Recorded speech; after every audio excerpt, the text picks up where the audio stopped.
peuple gabonais devrait être en éveil quand le peuple n'est pas d'accord avec ce qui se fait, avec ce que les hommes politiques ou le pouvoir fait. Il est normal qu'il se mette debout et dicte sa décision. C'est ce qui se fait aujourd'hui en France avec le refus de, de la loi sur les retraites. Ici, nous sommes dans la même situation où nous nous rendons compte que les évolutions enregistrées au cours des années tombent toujours à l'eau et c'est ainsi que on se rend bien compte que la concertation qui s'est engagée avec certains partis de l'opposition, cette concertation n'a rien donné et que nous enregistrons un réel recul. À partir de là, on devrait exiger que les résultats de cette concertation ne puissent pas prospérer. C'est pour cette raison que je suis là pour dire que normalement, ces résultats ne doivent pas prospérer. Pour quelle raison? C'est-à-dire qu'on doit retirer tout ce que fait le pouvoir pour essayer d'imposer les décisions d'une concertation qui n'aura pas été une. Récemment, le CND s'est réuni et il y a eu un vote pour savoir si est-ce que cette concertation a donné lieu à des avancées ou à des reculs. Majoritairement, les partis membres du CND ont dit que c'était un recul. Donc c'était une condamnation flagrante du Conseil national de la démocratie et c'est la première fois que ça arrive et c'est donc une condamnation ferme des résultats de cette concertation. Et on arrive à l'Assemblée nationale où ceux qui ont été et qui ont conduit les débats pour le compte de l'opposition, qui ont prétendu être les partis qui étaient les mieux représentés à l'Assemblée nationale, n'ont pas pris part au débat, d'abord, et n'ont pas pris part au vote. C'est-à-dire qu'ils condamnent à leur tour ce qui s'est fait. Et ils dénoncent. Et ils auraient pu le faire sans déserter l'Assemblée nationale. Tout le monde peut se tromper. Et à cette occasion, tout le monde peut dire, bon, écoutez, nous avons été négociés, mais nous estimons, après avoir consulté notre base, que nous avons été floués et que par conséquent, nous estimons qu'il n'y a pas eu concertation. Parce qu'aujourd'hui, le gouvernement, le président de la République qui a promis cette concertation doit se rendre à l'évidence qu'il est piégé. Voici que des gens, avant même que la Constitution ne soit votée par les deux chambres du Parlement, en Congrès, dénoncent ce qui s'est fait. Que doit faire le président de la République? Il doit retirer le projet de révision de la Constitution et ne pas perdre de vue que tout de suite, il doit rechercher des discussions pour que ce soit des décisions consensuelles, mais cette fois-ci avec une opposition élargie où tout le monde est là et où ceux qui ont voulu de cette concertation ne vont pas être écartés. Parce que ceux qui sont allés à la concertation n'avaient rien à y faire, n'avaient rien à dire, ne s'étaient même pas préparés. Et je comprends que, n'ayant peut-être pas le courage de dénoncer devant tout le monde, nous soyons obligés de nous, hommes politiques assez avertis, de tirer les conclusions et de dire au président, de dire au Premier ministre, vous avez échoué, vos compagnons ceux que vous avez entraînés dans la concertation n'assument plus les décisions de la concertation, ne votent même pas la révision constitutionnelle, donc tirez les leçons et retirez les modifications que vous êtes en train d'engager et repartons à la table de négociation s'il le faut, avec plus de monde, avec la société civile, avec les religieux, pour que ce soit quelque chose qui soit unanime et qui ne donne pas lieu à contestation.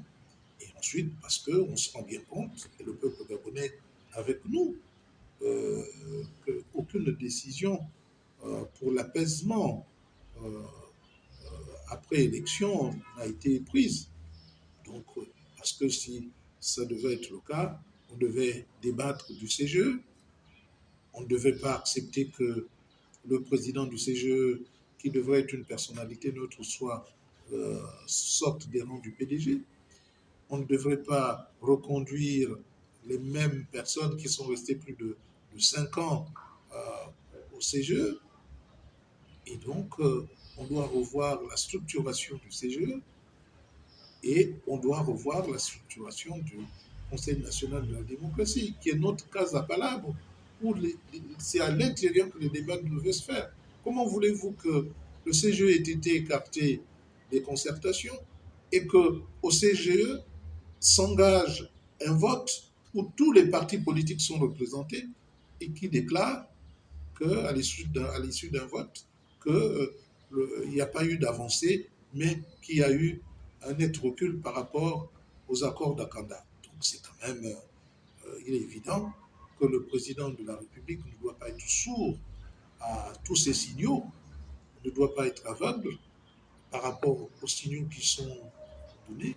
Si ça n'était que Maranga Moussavou et bien d'autres qui venaient à contester ces résultats, pas encore, mais c'est tout le CND qui majoritairement a contesté les résultats de la concertation. Et ceux qui s'étaient impliqués dans la concertation pour représenter l'opposition n'ont pas le courage d'assumer, n'ont plus le courage d'assumer. Et il faut les encourager à dire non, à dénoncer ce qui s'est fait. Il n'y a pas d'honte. Vous savez, c'est comme dans le commerce. Vous commandez quelque chose et vous estimez que, même si vous commandez une voiture, vous estimez que cette voiture ne correspond pas. Et vous pouvez renoncer. Et on est en droit de vous rembourser. Ah, c'est ça, la loi du commerce. Tout change, tout évolue. Seuls les imbéciles ne changent pas. La rivière est allée sinueuse parce qu'elle est allée seule. C'est la sagesse africaine et que, en réalité, il faut être nombreux pour éviter de commettre des erreurs. Surtout, il est hors de question, après les élections présidentielles de 2023, il y a encore des échauffourées, il y a encore des exactions pour des monts d'hommes. Une fois ça passe, 2 fois ça lasse, 3 fois ça casse. Forcément. J'insiste, je persiste et je signe. Au plan humanitaire, je souhaiterais que la RTG organise un tel temps pour accompagner ces familles endeuillées. C'est-à-dire que chacun pourrait apporter sa modeste contribution à cet événement qui nous concerne tous. Il n'y a pas que le gouvernement, bien entendu, qui doit faire l'effort, mais tous les Gabonais peuvent participer à aider les familles endeuillées par l'organisation de ce téléthon. Ça, c'est sur le plan humanitaire. Maintenant, je viens ici dénoncer le fait que quand il y a un naufrage, les raisons peuvent provenir d'une erreur des pilotes, ça peut provenir aussi de l'outil vétuste. Mais une fois que ces responsabilités sont situées, on peut se demander s'il y a eu ce rafio, ce bateau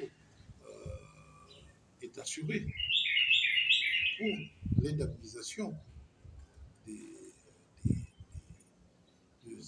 famille.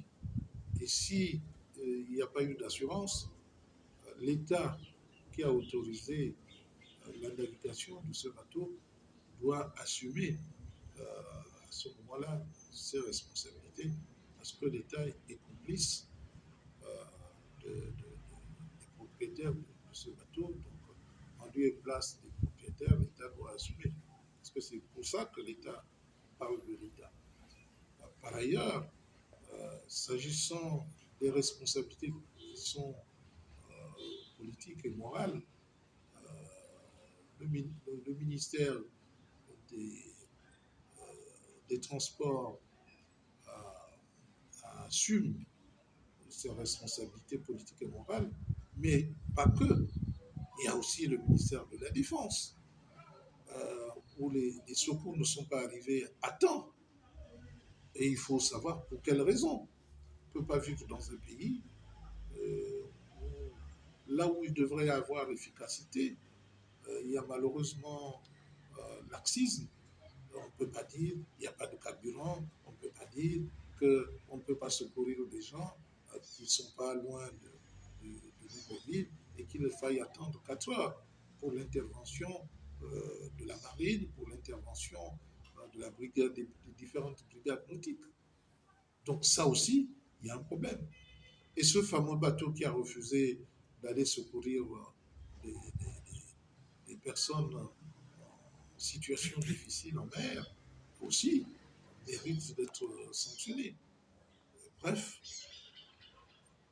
tout cela, c'est le président de la République qui doit assumer ce laxisme et qui doit se rendre à l'évidence que c'est la corruption qui gangrène notre vivre ensemble, notre développement.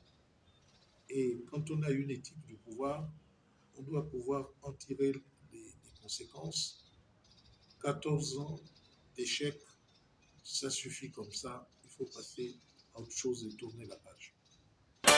Les ennemis de l'Afrique, ce sont les Africains. Je déplore, c'est vraiment pénible et inhumain